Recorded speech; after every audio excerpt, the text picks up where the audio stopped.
I thought it was really good. I came into it having not done placement, so I didn't have a lot of practical experience. But working in the suspension design team gave me a lot of hands-on experience and really pushed me to work to sort of in a more realistic way, where I'm producing an actual part as opposed to just working for some test or exam. So that practical experience really benefited me. But it was also a real privilege to be part of a larger team and for us all to come together in the final event and get a really good result. Yeah, it went really well. There was a great team spirit, I think, between all of us. We started out as mainly separate projects, separate teams even, but then we came together and we had a really good time. We enjoyed ourselves. It was a good social atmosphere, but we still worked hard, but made the late nights worth it, when you're with your friends doing a bit of work. And I think everyone had very different skill sets, and these all came together really nicely and produced a great result in the end. I think the biggest success was the improvement in the static events for us. That's something that we really focused on coming into the event, something that we really wanted to improve on from last year. So we were able to get consistent results across every event in the competition. We weren't just relying on one event to get us all of our points. But the car also performed better than it did last year in the skid pad and the endurance. So that was a real bonus for us to get a great result in the endurance.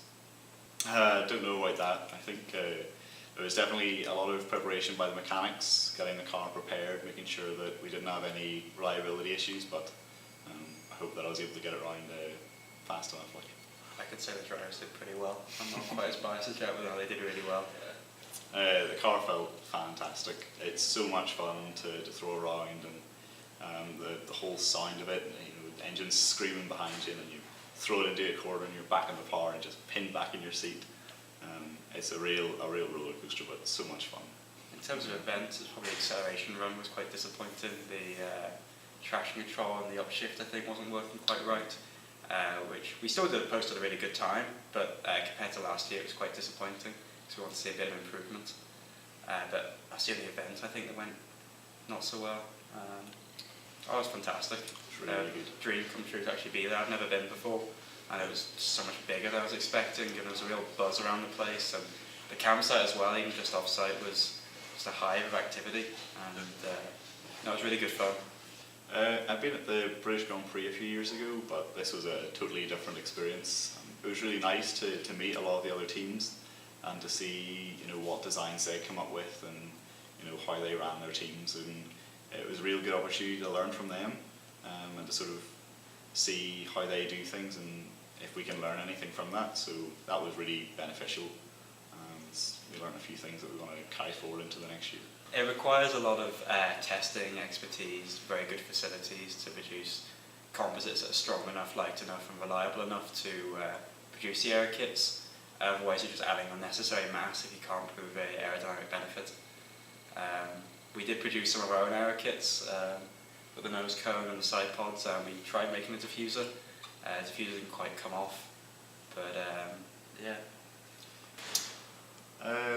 Well, Birmingham are consistently in the top 10, so it would be really good to challenge them. Sheffield had a car that's quite similar to us. They were the top team without an aero kit. We were the second team without an aero kit, so it would be really good if we could beat them. And although Oxford Brookes were the top team in the UK, I think maybe even if we don't beat them, but to be able to match them, even in the static events, would be a real achievement. So maybe looking at those guys.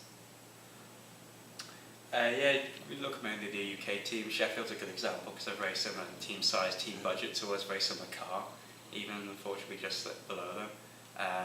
Teams like Oxford Brookes, we beat Bath this year, which was good, so we'll keep an eye on them, make sure they don't slip past us. And Hertfordshire also run a pretty similar car as well, and we beat them. So we're just going to make sure we stay ahead of those guys and close the gap to the likes of Oxford Brookes and Sheffield.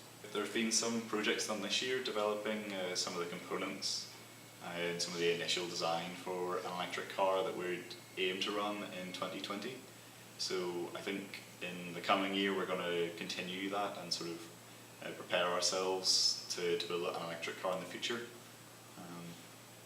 so that in 2020 we can maybe bring our first electric car from Queen's to the competition.